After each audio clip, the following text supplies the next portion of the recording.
Ini, negara hayalan sedang dilanda krisis moneter. Banyak bank panik karena masyarakat menarik uang mereka dalam jumlah besar secara bersamaan. Bu Sri, saya lihat-lihat ekonomi kita semakin hari semakin buruk. Bagaimana kondisi terkini di lapangan? Betul, Pak. Nilai tukar mata uang negara kita semakin melemah. Defisit anggaran kita semakin membesar, Pak, karena impor kita meningkat. Mudah-mudahan masyarakat tidak semakin panik ya, Pak, karena banyak dari mereka berbondong-bondong mengambil uang dari bank dan dari ATM. Lalu bagaimana langkah yang bisa kita tempuh, Bu? Kalau kondisinya seperti ini, saya nggak jadi dua periode dong. Baik, Pak.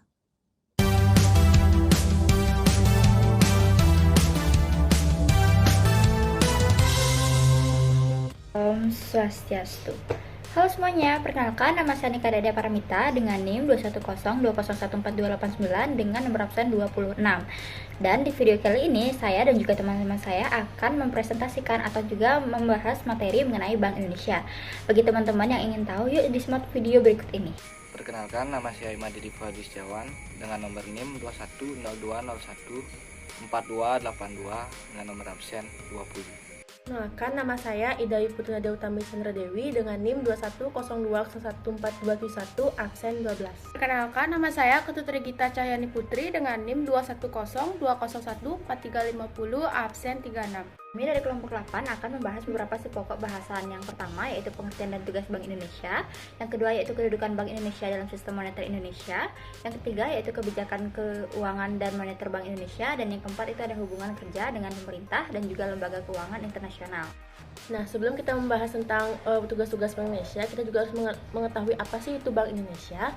Nah, Bank Indonesia adalah Bank Sentral Republik Indonesia sesuai dengan pasal 23D Undang-Undang Dasar Negara Republik Indonesia dan Undang-Undang Nomor 23 Tahun 1999 tentang Bank Indonesia, di mana Bank Sentral tersebut yang mengatur semua sistem moneter tersebut dan status serta kedudukan adalah sebagai suatu lembaga negara yang independen dalam melaksanakan tugas dan wewenangnya. Nah, dan selain itu tanpa campur dari tangan pemerintah atau pihak lain kecuali untuk hal-hal yang secara tegas diatur dalam undang-undang, di mana tujuan utama dari Bank Indonesia adalah mencapai dan memelihara kestabilan nilai rupiah, dan kestabilan rupiah ini mengandung dua aspek. Yang pertama yaitu kestabilan nilai mata uang terhadap barang dan jasa, serta kestabilan terhadap mata uang dari negara lain. Adapun beberapa tugas dari Bank Indonesia. Yang pertama, menetapkan dan melaksanakan kebijakan moneter. Menetapkan dan melaksanakan kebijakan moneter memang menjadi tugas dari BI atau Bank Indonesia yang diatur dalam Undang-Undang Republik Indonesia Nomor 23 Tahun 1999 tentang Bank Indonesia dan Undang-Undang Nomor 23 Tahun 1999 tentang Bank Indonesia. Kebijakan moneter adalah kebijakan yang ditetapkan dan dilaksanakan oleh BI untuk mencapai dan memelihara kestabilan nilai rupiah. Hal itu dilakukan melalui pengendalian jumlah uang beredar dan atau suku bunga. Kebijakan moneter juga merupakan salah satu kebijakan penting yang menjadi bagian dari pembangunan ekonomi nasional, di mana harus lebih diarahkan kepada upaya untuk menciptakan dan menjaga kestabilan moneter. Nah, selanjutnya yang kedua yaitu sebagai bank bagi pemerintah.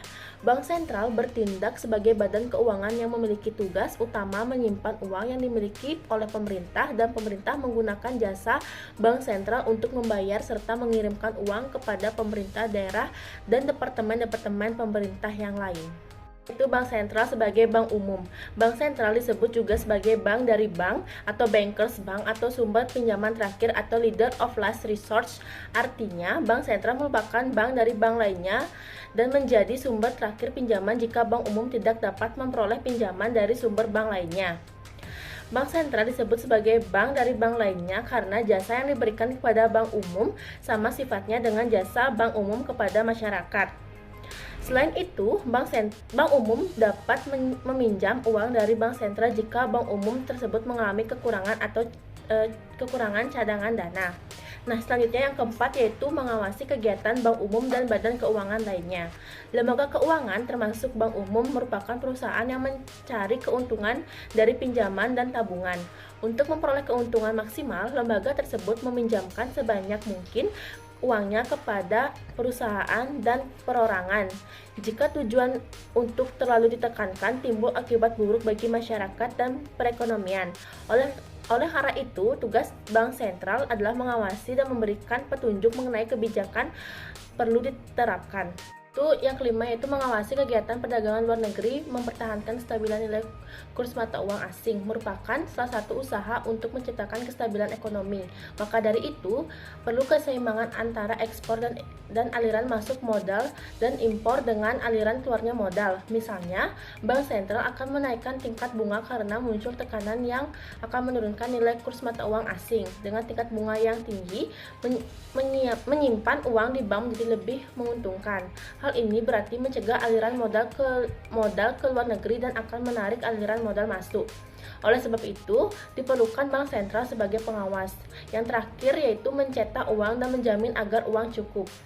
Tersedia mata uang yang beredar dalam perekonomian dikeluarkan oleh Bank Sentral.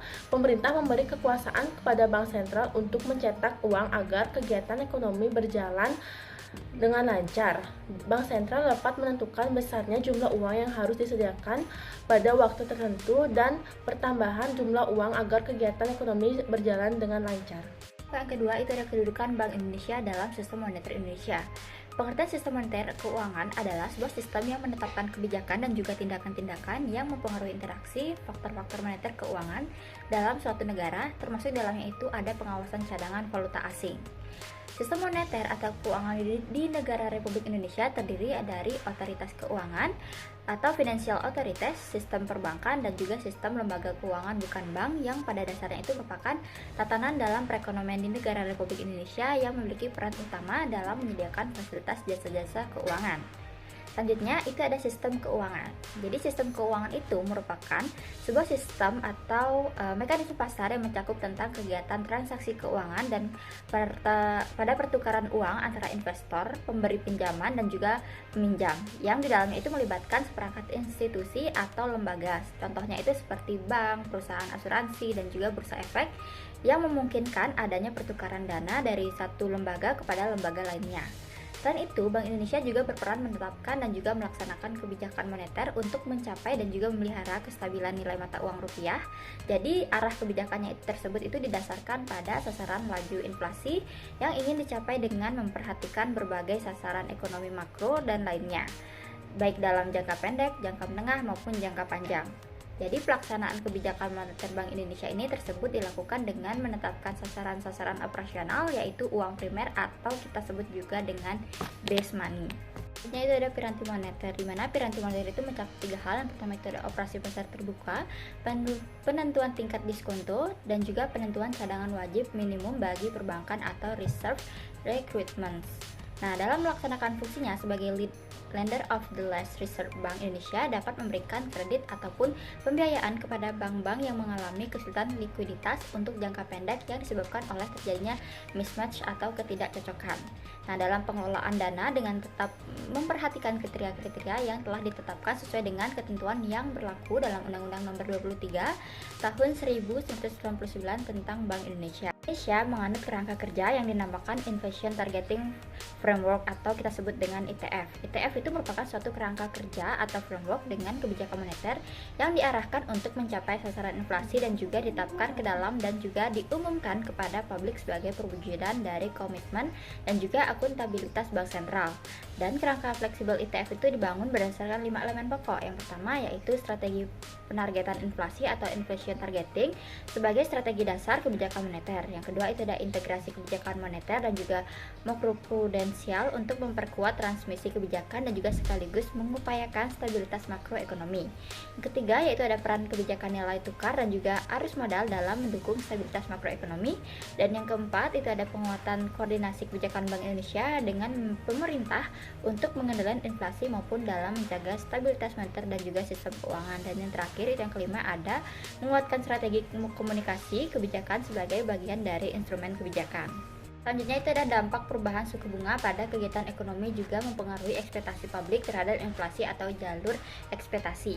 Nah, penurunan suku bunga akan mendorong aktivitas ekonomi dan juga pada akhirnya inflasi akan mendorong pekerja untuk mengantisipasi kenaikan inflasi dengan meminta upah yang lebih tinggi. Dan upah ini pada akhirnya akan dibebankan oleh produsen kepada konsumen melalui kenaikan harga.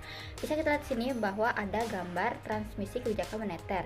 Mekanisme transmisi kebijakan moneter ini memerlukan waktu atau time lag.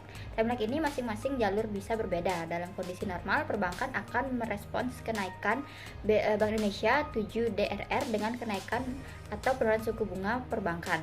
Namun demikian, apabila perbankan melihat risiko perekonomian cukup tinggi, respon perbankan terhadap penurunan suku bunga Bank Indonesia 7 DRR akan lebih lambat. Sebaliknya, apabila perbankan sedang melakukan konsolidasi untuk memperbaiki permodalan, penurunan suku bunga kredit dan peningkatan permintaan kredit tidak selalu direspon dengan menaikkan penyaluran kredit. Di sisi lain, permintaan penurunan suku bunga kredit perbankan juga tidak selalu direspon oleh meningkatkan permintaan kredit dari masyarakat apabila prospek perekonomian sedang lesu. Nah, efektivitas transmisi kebijakan moneter ini dipengaruhi oleh kondisi eksternal sektor keuangan dan juga perbankan serta sektor real. Kebijakan keuangan untuk menstabilitas sistem keuangan melalui kebijakan makroprudensial. Kebijakan makroprudensial yang ditunjukkan untuk menjaga stabilitas sistem keuangan secara keseluruhan, termasuk dengan memperkuat ketahanan sistem keuangan dan mengurangi penumpukan risiko sistematik, sehingga memastikan berkelanjutan kontribusi sektor keuangan terhadap pertumbuhan ekonomi. Menurut Peraturan Bank Indonesia Nomor 16/11/PBI/2014 tanggal 1 Juli 2014 tentang pengaturan dan pengawasan makroprudensial, bahwa Bank Indonesia memiliki mandat dalam memberikan arahan bahwa stabilitas sistem keuangan dengan target sistem keuangan nasional berfungsi secara efektif dan efisien, mampu bertahan terhadap kerentanan internal dan eksternal, sehingga alokasi sumber pendanaan atau pembiayaan dapat berkontribusi pada pertumbuhan dan stabilitas perekonomian nasional. Urgensi kebijakan makroprudensial semakin mengemuka pasca krisis keuangan global 2008, ketika G20 merekomendasikan perlunya kebijakan makroprudensial untuk menjaga stabilitas sistem keuangan. Sejalan dengan hal itu, Bank Indonesia terus mengembangkan instrumen-instrumen kebijakan makroprudensial dan secara aktif menggunakan instrumen-instrumen tersebut sebagai bahan bauran kebijakan Bank Indonesia. Bersama dengan kebijakan moneter dan kebijakan pembayaran, kebijakan makroprudensial dirumuskan dan diimplementasikan dengan fokus dan upaya mendorong intermediasi untuk ketahanan sistem keuangan serta mendorong inklusi ekonomi dan keuangan. Selanjutnya yaitu kebijakan moneter. Kebijakan moneter adalah kebijakan yang mengacu pada kontrol bank sentral terhadap jumlah uang yang beredar dan peredaran uang, dengan tujuan mencapai keseimbangan domestik yang mencakup pertumbuhan ekonomi yang tinggi, stabilitas harga, pembangunan yang merata, dan keseimbangan eksternal yang mencakup neraca pembayaran. Bank Indonesia dapat menggunakan kebijakan moneter yang ketat melalui peningkatan suku bunga yang berdampak pada permintaan agregat sehingga menurunkan tekanan inflasi. Sebaliknya, penurunan suku bunga Bank Indonesia 7 DRR akan menurunkan suku bunga kredit sehingga permintaan kredit dari perusahaan dan rumah tangga meningkat. Keberhasilan Bank Indonesia dalam menjaga stabilitas moneter tanpa diikuti oleh stabilitas sistem keuangan tidak akan banyak artinya dalam mendukung pertumbuhan ekonomi yang berkelanjutan. Stabilitas moneter dan stabilitas keuangan ibarat dua sisi mata uang yang tidak dapat dipisahkan. Kebijakan moneter memiliki dampak yang signifikan terhadap stabilitas keuangan, begitu pula sebaliknya, stabilitas keuangan merupakan pilar yang mendasari efektivitas kebijakan moneter. Sistem keuangan merupakan salah satu alur transmisi kebijakan moneter, sehingga bila terjadi ketidakstabilan sistem keuangan, maka transmisi kebijakan moneter tidak dapat berjalan secara normal. Sebaliknya, ketidakstabilan moneter secara fundamental akan mempengaruhi stabilitas sistem keuangan akibat dari efektifnya fungsi sistem keuangan. Di sini saya akan menjelaskan tentang hubungan dengan pemerintah. Dalam hubungan keuangan dengan pemerintah, Bank Indonesia membantu menerbitkan dan menempatkan surat-surat hutang negara guna membayangi anggaran pendapatan dan belanja negara atau APBN tanpa diperbolehkan membeli sendiri surat-surat hutang negara tersebut. Selain itu, Bank Indonesia juga bertindak sebagai pemegang kas pemerintah. Bank Indonesia untuk dan atas nama pemerintah dapat menerima pinjaman luar negeri dan kewajiban keuangan pemerintah terhadap pihak luar negeri. Hubungan dengan lembaga keuangan internasional. Bank Indonesia menjalin hubungan kerjasama dengan lembaga keuangan internasional yang diperlukan dalam rangka menunjang kelancaran pelaksanaan tugas Bank Indonesia maupun pemerintah yang berhubungan dengan ekonomi, moneter maupun perbankan. Bank Indonesia menjalin kerjasama dengan lembaga internasional meliputi berbagai bidang, antara lain sebagai berikut. Yang pertama, intervensi bersama untuk kestabilan pasar valuta asing. Yang kedua, menyelesaikan transaksi lintas negara. Yang ketiga, hubungan koresponden. Yang keempat, tukar-menukar informasi mengenai hal-hal yang terkait dengan tugas-tugas bank sentral. Yang kelima, pelatihan atau penelitian di bidang moneter dan sistem pembayaran. Dan yang keenam, keanggotaan Bank Indonesia di berbagai lembaga dan forum internasional seperti The Southeast Asian Central Bank Research and Training Center, the Southeast Asian, New Zealand and Australian Forum of Banking Supervision, the Executive Meeting of at ASEAN and Pacific Central Bank, ASEAN Central Bank Forum.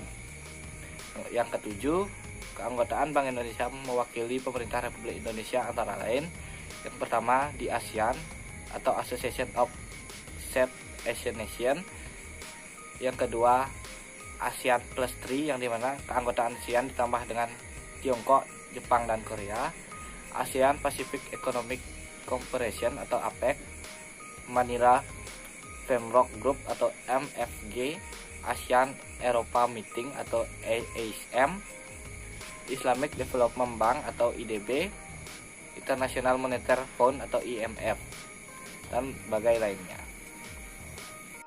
Demikianlah video dari materi yang kita paparkan. Saya tutup dengan Parma Santi. Om Santi Santi Santi Om.